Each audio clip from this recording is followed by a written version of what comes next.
You too. Y'all know what it is, man. It's range day. Range day. Yeah, that's me. Yeah, we heading out to the range today. So before I do that, I just want to do a quick little overview of kind of what I take to the range every time I go. You know what I'm saying? My range bag. It is a regular tool bag you could buy at Walmart, but it's hella sturdy. You know what I mean? It carries a lot. I had this for like a year, maybe like a year and a half, maybe 2 years. I haven't had anything, any rips, any tears, no zippers break or anything like that. And it's a hard bottom, if you can see here. It's a hard bottom, so it doesn't whenever you load it up with a lot of gear, it doesn't cave in or anything. And it was pretty cheap. I know some of the tactical bags, they could be really expensive, maybe in the $50 range. You know what I'm saying? $40, $30. This was only when I bought it, it was only probably $18. I bought it at Walmart. So that's my range bag. Let me just go over my little gear. So I'm bringing I'm bringing 330s, 330 round mags.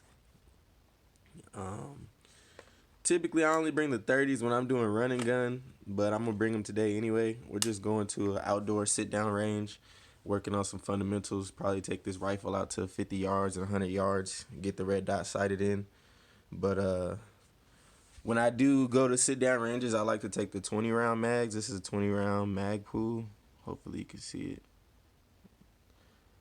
Because whenever you're sitting down and you have your rifle, the barrel of your rifle sitting up on your range bag or your sandbag, whatever you have, the bottom of the mag is not hitting the table. If you have the 30 round, the bottom of the mag is gonna be hitting the table. It's gonna be messing up your aim.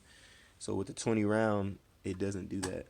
So you get a better steady shot instead of trying to fumble around with the 30 round mag. You see, it's a more of a low profile.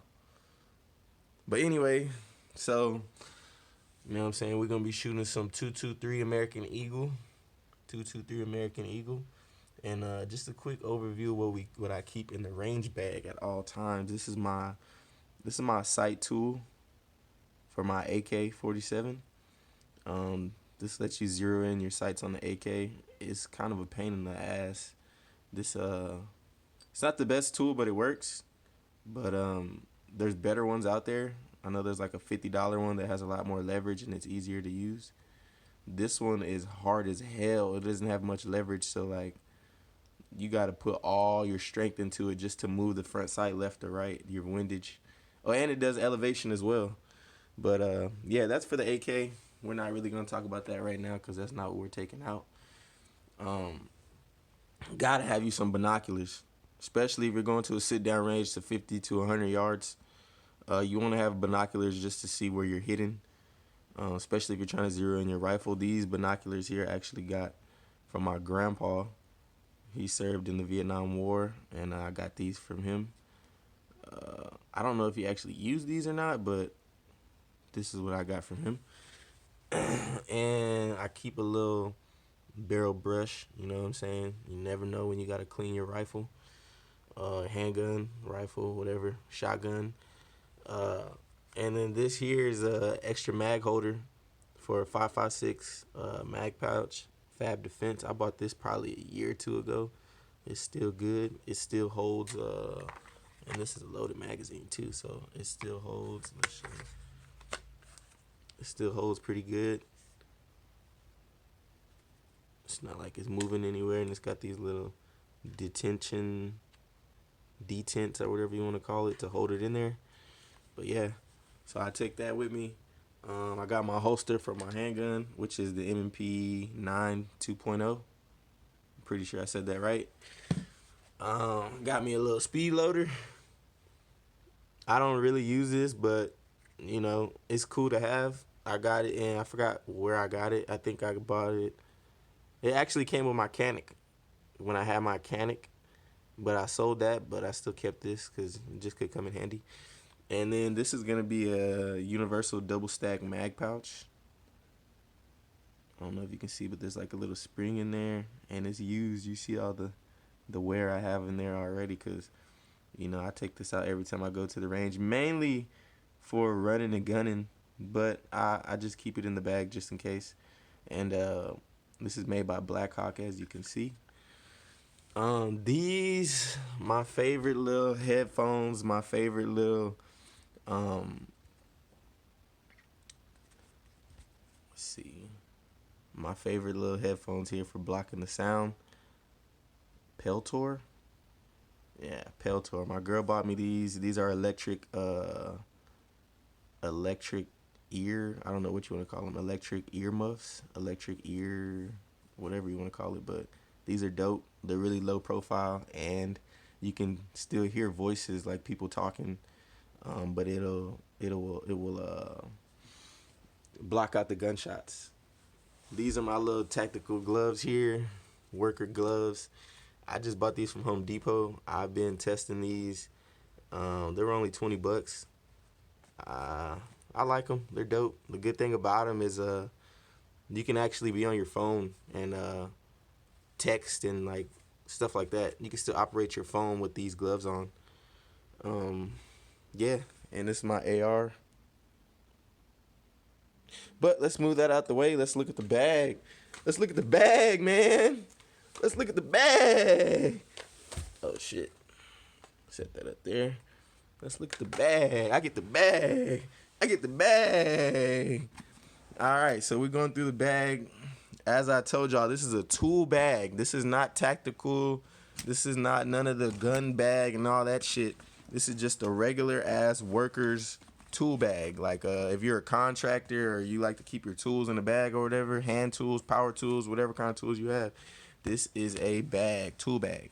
So we got multiple pouches on the sides, as you can see, and we're about to go through each and every one of those. Zip ties, man. Gotta keep you some zip ties.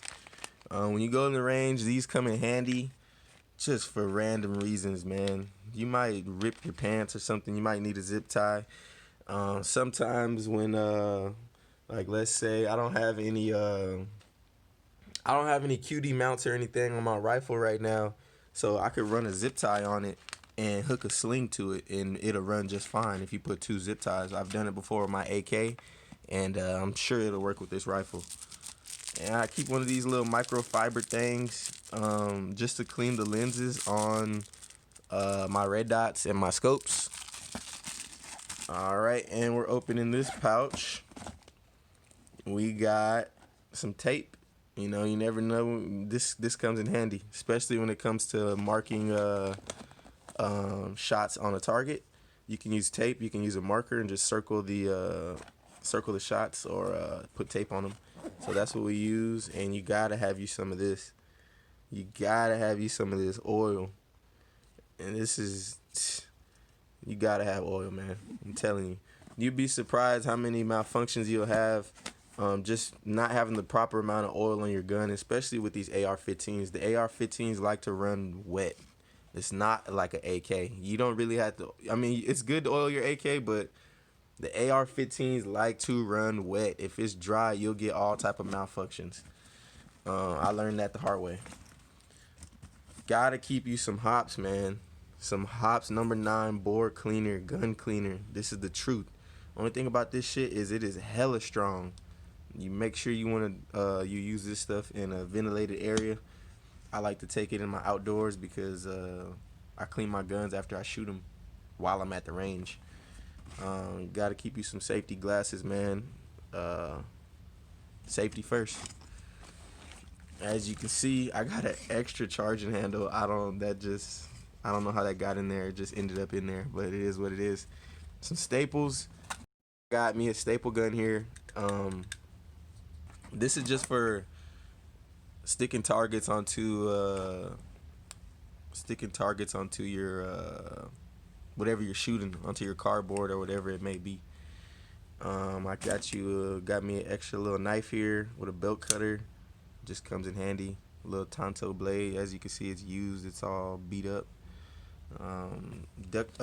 Electrical tape. This comes in handy. You never know. You might cut your finger, bust your finger up or something. You can wrap it up in this electrical tape and keep going. So, and then we got a rag here. This is just to clean your rifle. And then some more of this lubricant. This is some good stuff right here, man. Break free CLP. Some good shit right there. And then inside the bag is just this really kind of open, empty bag, and you kind of just fill it in however you want. Gotta keep you some gloves. Keep you some rubber gloves, especially when you're dealing with stuff like this, chemicals. Also the hops. You don't want to get that stuff on your hands, really. I mean, a lot of people do, but over time, you don't want that to happen. It's probably some type of cancerous chemicals, all kind of crazy shit. I don't know. And then you got extra pouches here. I usually throw magazines in there or just random stuff. Like, see, I got a mag for my sniper or for my hunting rifle. But yeah, man, that's the range bag. This is just some of the little targets I shoot. T-Rex arms. There's another T-Rex arms target. So yeah, that's the range bag. So definitely, man, if y'all like the content, y'all like the channel, feel free to subscribe, man. Drop a like, do all that good shit. But we gonna go to the range. I'm gonna get y'all some shooting video, cause I know that's what y'all really want to see. All right, man. Y'all be safe. Later.